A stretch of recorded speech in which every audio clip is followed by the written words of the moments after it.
Hi guys, and welcome back to my channel. Today's video is just going to be a really quick one on how to tackle section 2 of the Gamsat. If you're new here and you haven't seen any of my previous videos, my name's Lydia and I'm about to go into third year for graduate entry medicine course at Swansea University. So I sat the Gamsat in September 2017. I sat it right at the end of my politics degree and I was actually terrified. The second I heard that there was a 3-hour science section, I knew I was going to be in trouble. And so I kind of went for the philosophy of tackle the sections which you know you can kind of do better in.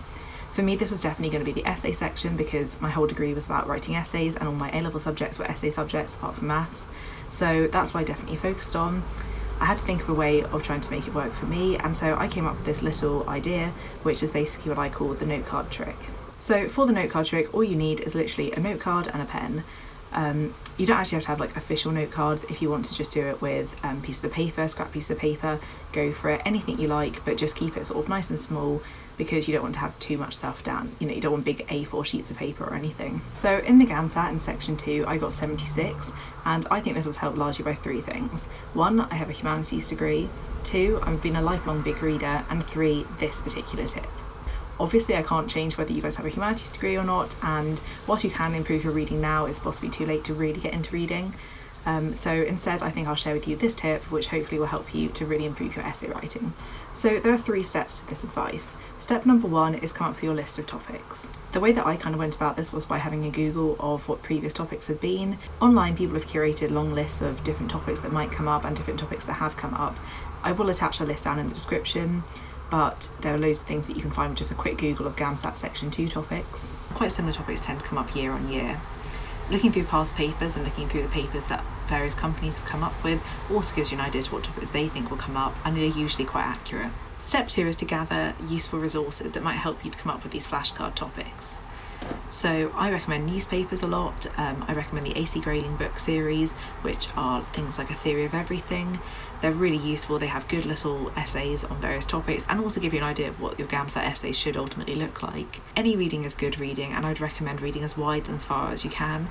A lot of people tend to recommend reading the classics. I wouldn't say that's as important, but as long as you're reading something, that's a definite good thing. There's also a series that are called the Very Short Introduction series. They have an absolute range of books on all sorts of different topics. It might be that it's too complicated to really focus in on particular topics, but for things like an introduction to politics, they're really useful because it gives you just a general overview, and politics questions always seem to come up in the Gamsat. You could also try the Humanities Open Access Journal. There's Arts and Letters Daily, which is also really useful, and a resource that a lot of Australian Gamsat sitters recommend is the Australian Humanities Review. Generally, reading is a really good idea for the Gamsat because it obviously helps you to think about how to structure things and sort of present you with more arguments, but you can learn a lot from television, so don't be put off from watching documentaries or TED Talks or just YouTube videos. There are a lot of different YouTube creators who have come up with a lot of different Gamsat videos, and they're definitely worth checking out. I'll try and link some of them down below, but a little search of sort of Gamsat section 2 topics on YouTube will come up with loads of different ideas, and it's a really good place to start. So step 3 is actually to make the cards. For this section I'm going to show you how I make the cards, and I'll sort of put a little clip up here which will show you exactly how I made them. For this one we're going to do ageing just as a random topic, but obviously this is applicable to any topic you can think of, though you might want to sort of change it slightly depending on what topic it is. So the first step is obviously to come up with your header. For this one I'm going to choose ageing. Then you just want to start reading your resources. Go through and make down a note of anything that hits you as a particularly important thing to say or as a sort of key argument within that topic. Don't feel that these things need to be fully formed ideas. They can be anything that comes to you, sometimes even just words or very short phrases. In fact, not having fully formed ideas is possibly better because that means that you can make it more adaptable to whatever essay topic comes up.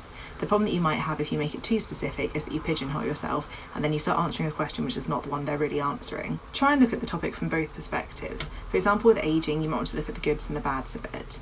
Think about the positives and negatives. Think about how society views it versus how the individual views it. Think about how different cultures will impact how people view it, and maybe even think about how the views on the topic have changed from the past to the future.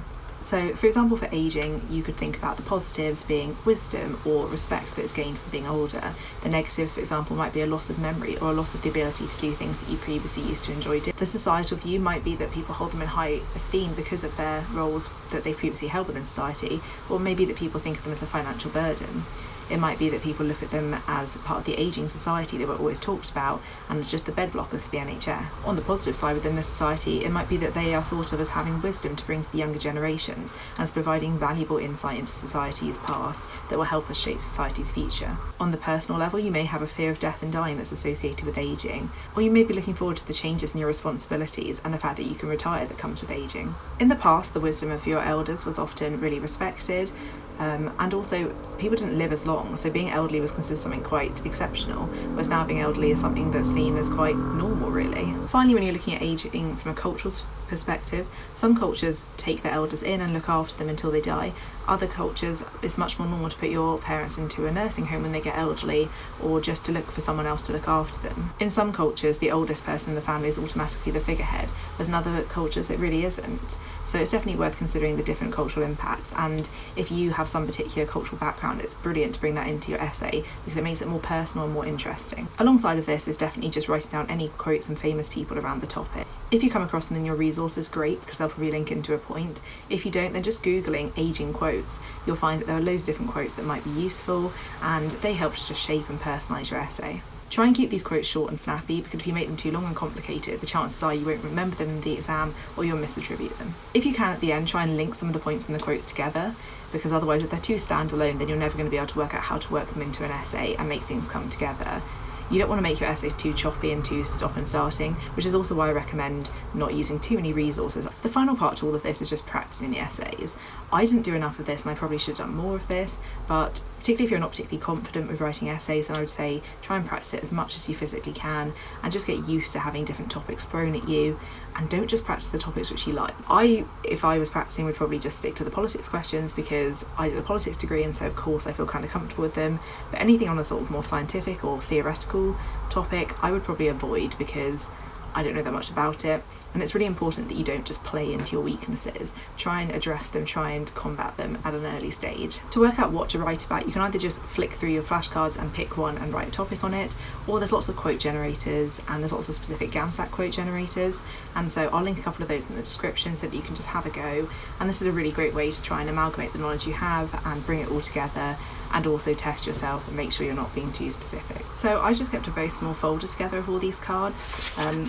This was my little folder. You can see this one is on beauty, for example, but I just kept a load of them, all organised, and they're organised by theme, and that's something that I would also recommend, because then you can kind of keep topics that are similar together. If you go to my Instagram, which is Lydia as a medic, then you'll be able to see some of these, because I'm going to put them in a highlight on my Instagram story, so please feel free to go and check those out so you can see some kind of more examples. So this one is on fasting, which is a topic that I don't think has ever come up, but it was kind of interesting, and it tied into other topics such as religion and cultural differences and things like that. Here's my one on freedom, which is kind of the most detailed one.